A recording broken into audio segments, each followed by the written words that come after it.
Hello and welcome back to Babalu B-Sides. My name is Jackie Rae Aubel, and I once again have the pleasure of sitting down with the team behind Babalu. Sound designer, editor, and mixer Charles Moody, director Katharine Chen Lerner, and series creator Kimberly Truong. Today, we are talking all about the performances that brought Babalu to life. Performances that made us laugh, cry, cringe, and maybe left us with something unexpected. Let's jump in. So for our next mini Babalu B-Sides episode, we are talking all about bringing the world of Babalu to life through the incredible performances. We mentioned some of these characters in our earlier B-Sides episodes. Sherry, Gloria, again, like so many of these characters. And I know a big credit is to you, Kat, for directing those performances out of our incredible cast, Kim included. And I just want to hear from your perspective, how do you prep actors for a medium where the only way they can actually act is through their voice? Great question. I will say some of it, right, like any project, comes from the audition. So sometimes Kim would have a vision, or would send me even sometimes voices being like, this is who's going to play, having her vision. And other times there would be times where we would have to listen to a few actors and choose. I know that we always prepared actors to come prepared, meaning that they've said the words a few times, that they know the character, but we always told them to be ready to play. Yeah. We always told them to be ready to play, because especially in this medium, you don't want to get too locked into a choice, because you'd be really surprised at if you have a certain choice, it might not be coming through the way that you think it is, because your voice is doing only 20% of the work and your face is doing 70% of the work. And I think that, me included as an actor, a lot of the times we're taught, especially in film, to be smaller. And sometimes that means that your voice is smaller, but then your face does so much. And so then when your face isn't part of it and it's only your voice, you have to really reconfigure your stance. So I would say, coming from an actor's perspective, but then also I do have directing experience.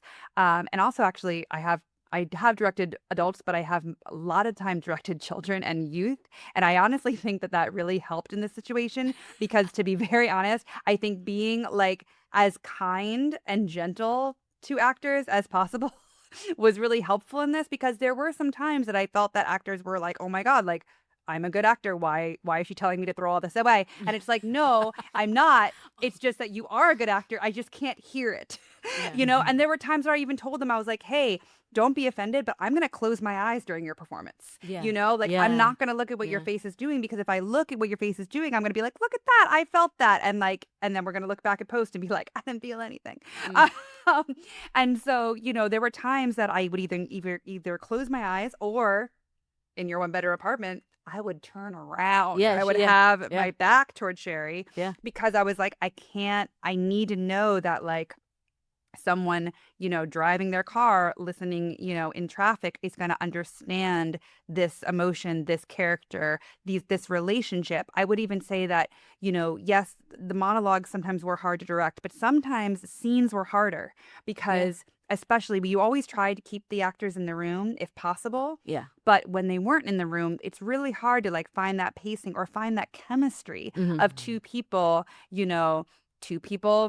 having a crush, two people, having that connection, two people, even just like the small characters of like a bartender coming in, Yeah. sometimes like those, you'd be surprised. Sorry, Charles. That bartender that just came in, I would like do like 20 takes, because I was like, wait, like, like it has to be like, these two people are like having like a relationship, they're about to fall in love, and then it has to be like very jarring that this bartender comes in, and so I would say the biggest thing about directing this particular podcast was having the freedom to allow people to play, and then also to let go of choices and being able to direct in places that maybe they were uncomfortable of.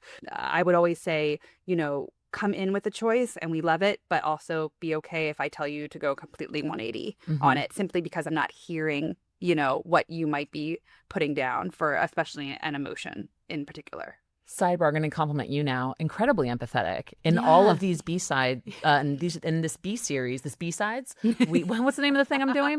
Babalu B-sides. You've now mentioned like how you were thinking about the listener in mind on previous episodes here, and it sounds like the way you communicated with the actors as well was really with their experience in mind. And I think that empathy probably also was supportive in this wonder trio here. So I want to really compliment you on that. I think that's awesome. To the point of, okay, trying to keep actors together when we do record this stuff, eyes closed, facing the corner, trying to visualize and making sure that you're getting the performance that you need. What was it like creating the performances of Sherry and Louisa, who are our two main characters, but who never actually interact? Yeah. I mean, part of that, again, is trust. Part of that is just the three of us being in a room together all the time, right? Yeah. So some of that is a more innate feeling. But then also, I think sometimes when we're talking about relatives of any kind, it's about how they react to situations similarly. How it would sound for Sherry to be betrayed and how Louisa would sound to be betrayed. And getting those to be a similar sound would equal to the listener that they're related. They did sound Things related. like that. They did sound related, Yeah. and you are not related to Christine Liao. No relation. And so just being aware of that, I think, or that was one of my goals, was to make sure that these women, instead of sounding similar, meaning like they tried to which this never happened, but tried to sound like each other. It was that they sounded similar reacting to emotions or reacting to issues. What a specific. I know. Because that's so true. Like I'm just looking at myself personally and my relatives, like with my mom and my sister and my dad, we react very similar to things. And I feel like that is, you can't help it. And I love that that comes through with Louisa and Sherry, even though Louisa really only spent a year with her mother, a year she doesn't remember. How tender. Yeah. I want to talk a little bit too about I felt like the emotions were so clear. Like I knew what the actor was. I could picture what was on the actor's face by their voice. I'm thinking of Jim, who was portrayed by Circus. I'm thinking of Gloria. How do you instruct actors to convey a smile or a frustration in their voice? How do you coach them through that? I mean, a good amount of it is like regular directing, like in a visual medium, I would say, especially for something like a smile. A lot of it is you do a take smiling, you do a take not smiling, you do a take imagining that they're 2 inches from you, you do a take imagining they're 2 feet from you, stuff like that. I would say we used tactics like that. And then for other times, I'm specifically thinking of the fight scene. The flashback fight scene. The flashback fight scene was actually really difficult to it just took a ton of takes. And I think a lot of it was when there's someone coming in an emotion 8 and then people want to bring them down to an emotion 2, what that push pull is like. And I think a lot of that was finding times that actors were loud and then soft and then loud and then soft, and that was very technical. And so then putting the either emotion upon the technicality or just telling the actors you've worked on this emotion, now take the emotion out of it and just work with my technicality. So trust that you have the emotion, but now I need you to bring it down 2 steps. I think that was a lot too. I mean, I'm actually really thinking about Jim. I think he did an incredible performance, but that was a really hard scene. And I just feel sometimes when actors get very emotional, they get loud, which is fine, but sometimes you do really need to bring them in. And especially in this medium, it's trust that there's emotion there, but we need it to be 50% softer. Oh my God, that's such a good point. Oh, this just goes to show how brilliant she is as a director. But truly, that fight scene. Can you clarify which fight scene? Yeah. Sorry. Oh, I'm sorry. Are we talking about the flashback fight scene? Okay, flashback fight scene that happens in episode 7. Thanks. Yeah, where it's young Jim, young Patty. Yeah. Obviously, Christine is the actress. Sherry in their timeline. It's when Patty's retelling the story of that night, and we go back to that scene and we live it. I think at one point, didn't you actually grab one of the did, actors or a yes. few of them, because I asked for consent, but yes. 100%. But like, as in like held them, like I think you even like squeezed an arm or something like that, because we needed to like really map out this fight, right? Like, Yeah. you imagine Sherry walking up to the porch. Okay, now Patty's meeting her on the porch. Okay, they're having like a weird conversation. What's going on here? Nope. Now Jim, we gotta imagine Jim just walks up. Now he's behind Patty in the doorway. They're both blocking the doorway. Like, really visualizing that with just audio. And these actors are sat. Yeah. They're sat in front of a mic. We're not blocking them as in like in acting, like physically blocking them and making them do this choreographed thing. You had to like manipulate that with the direction. And like that, at one point it does say in the script, like, Sherry tries to shove her way in. We have to make it sound like she's literally trying to push him out the way, and but like make that so believable. Yeah. And I know obviously Charles is going to come in with his magic at the end and insert shoving noises and footsteps and like, doors swinging open and what have you.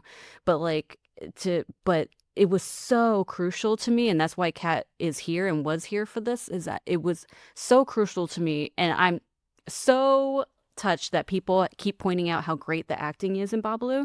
Yes. Because, thank you, because that meant everything. I was like, no, I want you to feel like you're a fly on the wall on this real thing. I don't want it to feel like old school radio play. I want it to feel like you are genuinely in this like moment.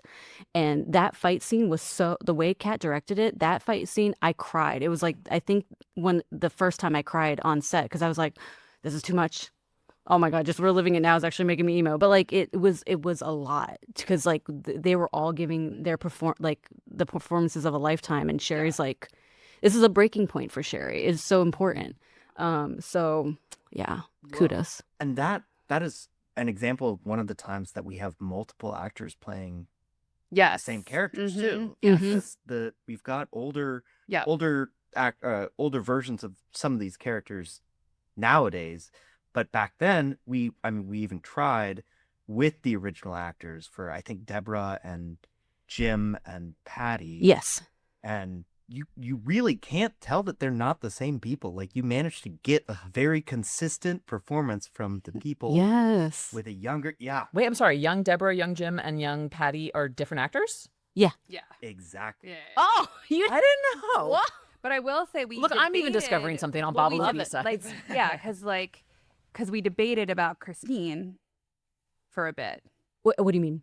Just like, about like how she would be relating to the different, like how that might be different. Yes. Yeah. Making sure that within timelines you could hear. It's hard when you think about timelines and hearing age. That is a big issue. Age, you have to hear their age, and you have to hear like their lack of life. Yeah. Right? Like, that's what I want. Yeah, exactly. Like wisdom. Pause that. Yeah. You have to hear their lack of life. Mm-hmm. Oh, that's so good. I'm sorry. I just like, that is so good. It's because so like true. Jim and Lack of Patty experience. were Mhm. making the best decision they thought they could at the time. At the time. And then we hear in season 1 them reflecting like, oh, that probably wasn't the best thing we should have done. Sorry, continue. Yeah. No, That that is it. Like I think, I wanted to, of course I go to Charles. I'm like, hey, is there any way you can manipulate these voices to be younger? And Charles is like, no. I no. will put sticky solution on my floor. I will wreck He's my like, Foley you've board. taken it too far. Pull it back, Kim. And I was like, fair. And then we worked really hard. Kat found younger Jim, her friend. And funny enough, I was going through my Rolodex of who could play younger Deborah. She's obviously not in that fight scene. And who could play younger Patty. And I was very proud with the people we wound up. But I think, again, going back to the listener, like Kat has like pressed on this earlier, but like at the end of the day, it needs to be very clear to the listener, no matter how we manipulate these voices, like this level of almost like naivete and immaturity has to come through. Yeah. Sherry is 29 at this time. And so you can't have like Sherry be 29 and try to mask these other people to be 29 or in That's their what I was 30s, trying right? to get at. Sorry, Yeah. is that that Yeah. you need to make sure that like when she's especially in such a big emotional scene that Sherry's relating to another voice that sounds Yes. the same age as Yeah. her. Yeah. Especially if they're dealing with something very big, you know, because it will sound strange if there's a voice that has more wisdom in it. Yeah. You know? Yeah, and I feel like there is something to be said. Like I don't know what it is, but there is something about like talking to someone who is older and has like more life experience than to talk to someone in their 20s and their 30s. I look back and I think about all the dumb shit I've said in my 20s and my 30s, you know, like and I just wanted that to be super clear that we're actually stepping back in time, because it's the first time we step back in time. And the stuff like we're hearing now also Sherry interact with other people for the first time. Well, speaking of Sherry, that's a very lonely performance, Mhm. right? The only time we really hear her interact, most of the time we're hearing her through tape. What was it like to direct Christine in that kind of space and really facilitate or create that loneliness? Yeah, I mean, luckily, Christine and I have a previous relationship. We did the Joy Luck Club together at Sierra Madre Playhouse. So, like, I had like an acting relationship with her, which was really lucky. So, because I think a lot of it is trust, as that has been the theme of today. However, I would actually say Christine's an incredible actor, and she brings so much vulnerability and connection to the scenes and the monologues. But sometimes it would be hard to bring levity to some of her monologues or some of her emotional state. And I honestly felt like I didn't really have to push her to get deeper. I actually had to push her to lift. Oh, interesting. To lift up. Oh, Mhm. yeah. Yeah, because I think, and I would be included in this, if I was playing the role, or truly anybody, when you're in a role where you are in a very depressed or anxiety mental state, your body will take over. There are times that I've talked to other actors and stuff like that, and sometimes like when they get ready for a really emotional scene, they have to tell their body like, this isn't real. You have to like say for a moment, because your body doesn't know it's not real. When you cry about something, you're crying. When you're scared, your body is scared. You are having that emotion. And so even though it's not real, your body doesn't know it's not real. And so, if you're doing it over and over and over and over again, I do think it is kind of the director's job to be able to bring the actor up. Mm-hmm. Wow. Was there any particular memory you have in directing Babalu that really stuck with you? Oh my goodness. I mean, I'm sure that's there's a really hard. Yeah. gazillion. It's truly a gazillion. I loved being able to have little moments with each character. I loved being able to bring, like I said, these scenes to life. I loved being able to look at Kim. I mean, yes, we have a silent relationship, and we have a silent relationship. So especially those times that we were just in her one bedroom apartment, there were definitely times that someone would do a take and I would just be able to look at Kim, and with nothing, not a thumbs up, not a thumbs down, literally one look, we would know if we needed to go again or we were done. And it was mostly because we both knew what we needed from that scene. Yeah. We were like, okay, and we would talk about it. We would talk about it before. We were like, okay, this scene, we need to make sure that this emotion comes through, or this is understood. And it was like really easy to have that rhythm with Kim. Yeah. Guys, as we get ready to wrap this episode, I could sit here and talk to you guys about this forever. Like, I just really want to congratulate you again on such an incredible show. The love, tenderness, and care you all put into this project comes through so clearly. The respect you have for one another, the empathy you have for your actors and for your characters, it just comes through, and it is a product of love, and it is so clear. And you all should be so dang proud. And I hope that these B-Sides episodes have helped enlighten the listener of how much work went into this and the various challenges that you guys had to overcome while doing this. And then just the fact that you guys, this project started during the pandemic and you actually finished it. You had a baby at some point? Yes, Dad? oh my God. Yes. Oh my God. Charles moved to Alaska. So many life happenings, y'all. But you still kept this show, this heartbeat going. I hope you take more moments to just congratulate yourselves, because you've really done a phenomenal job. I want to wrap with one more listener question. Any updates on the status of season 2? Oh, so exciting. This is from Jupiter, and they're just curious. They haven't stopped thinking about it since they finished. Well, first of all, can I just say, like, there have been people, thank you, Jupiter. There have been people, Jupiter included, that have reached out and said, I can't stop thinking about your show, and have literally said, like, when season 2? I may be reading it aggressively. It may not be said aggressively, but I'm reading it aggressively. But thank you. Never in my wildest dreams did I ever imagine that people would be saying, like, whoa, I love this thing so much, I binged it all in one sitting, or and I can't stop thinking about it. Like, that's kind of crazy to me that our story is living rent-free in someone's head, and that they're like, season 2 now. So the timeline right now is that we are going to go into production in August, and post-production will be a fast follow from that. It will, of course, depend on Charles's schedule. Also, I gotta make sure that I gotta get off my ass and do my thing, like, be a producer and cast the thing, write the thing. But right now, I can say that I'm developing season 2, and I knew what the stops we were gonna make on the journey for season 2, but I'm very excited by the things that we're now seeing along the way, which is interesting. It's definitely evolved even since release, how I envisioned season 2. And I truly do believe if you love season 1, you will love season 2. It is going to be, I think it's really going to take off from what you have. And I know there's a lot of people who are also, like, semi-frustrated with how season 1 ends, because there's a lot of, like, open-endedness. But, like, we will definitely be coming back to all of these storylines. And hopefully in a way that I truly believe. If you've loved my vision so far, you probably will hopefully love season 2. So August for production, and obviously for anybody who's not been in production, these things take time. Hopefully not 4 years. I believe all 3 of you guys have jobs Yeah. outside Yeah. of. So as just to Thank you, Jackie. pull the curtain back a bit, Babalu was made out of blood, sweat, and tears. Mm-hmm. You did a fundraising campaign in 2021 Yep. after you released the pilot.